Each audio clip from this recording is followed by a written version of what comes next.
सब्ज वादी के दिल में, जहाँ रंगीन जड़ी बूटियों का खूबसूरत गुच्छा बिछा हुआ था, एक मसरूफ शहद की मक्खी का छत्ता खड़ा था।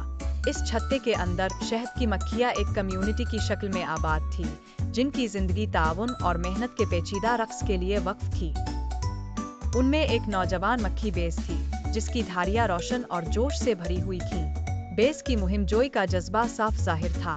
हर रोज मक्खियाँ छत्ते से खेतों की जानिब सफर करती थीं और शहद जमा करने के लिए बाकायदा और मुनज़्ज़म तरीके से काम करती थी।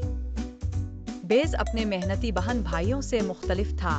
वो छत्ते और खेतों की मामूल की जिंदगी से बाहर की दुनिया से बहुत मुतासिर था। बुजुर्ग मक्खी की सरजनिश के बावजूद, जो इसे बेजा ख्यालात पर डांटती थी, बेस अपनी मुहिम जोई की ख्वाहिश को तर्क नहीं कर सका। एक साफ, रोशन सुबह जब छत्ता सरगर्मी से गूंज रहा था, बेस ने खुद को एक अजीब मंजर की तरफ मुतवज्जे पाया। एक अजीम फराज जो करीब ही खूबसूरती से ओ रहा था। इसके पर ऐसे रंगों का नमूना बनाए हुए थे जो बेस ने कभी नहीं देखे थे।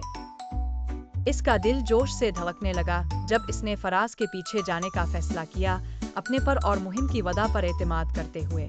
बेस ने पहले से ज्यादा बुलंद और दूर परवाज की, हवा के सरसराहट के साथ जैसे खेत नीचे एक वसी मंजर में तब्दील हो गए। कभी कभार फराज एक फूल से रस चूसने के लिए रुक जाता, जिससे बेस को सांस लेने का मौका मिलता। जैसे ही वो बुलंद होता, बेस मंजर से महजूज होता। हर मंजर पिछले से ज्यादा दिलकश था। एक चमकती आयल जो आसमान की अक्स देती थी और एक बुलंद पहाड़ जो वादी की निगरानी कर रहा था। आखिरकार बेस ने महसूस किया कि वो घर से बहुत दूर जा चुका है और इसके दिल में फिक्र का एक एहसास जाग उठा।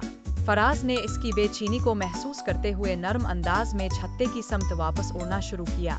बेस ने इस इशारे को समझा और इसके पीछे पीछे अलिफावती हुए वो सुकून और रोशनी की हालत में वापस लौट आया। जब बेस वापस आया तो छत्ता सूरज गुरूब की गरमाइश से रोशन था। मक्खियाँ इसकी मुहिम की कहानियाँ, फराज के रंगों और खेतों के बाहर की दुनिया की अजमत सुनकर महसूस हो रही थी।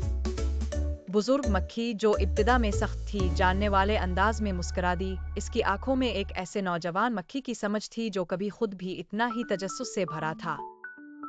इस दिन बेस ने ये सीखा कि जहाँ एक तरफ शहद और छत्ते की गूंज से भरे हुए खेत घर हैं, वही दुनिया वसी है और इसमें ऐसी अजीब और गरीब चीजें छपी हुई हैं जो दरियाफ्त होने का इंतजार कर रही हैं। बेस मुहिम जो शहद की मक्खी की कहानी जारी रही, जहां नए सफर और ताज़ा दरियाफ्तें उफुक के पार इसका इंतजार कर रही थी।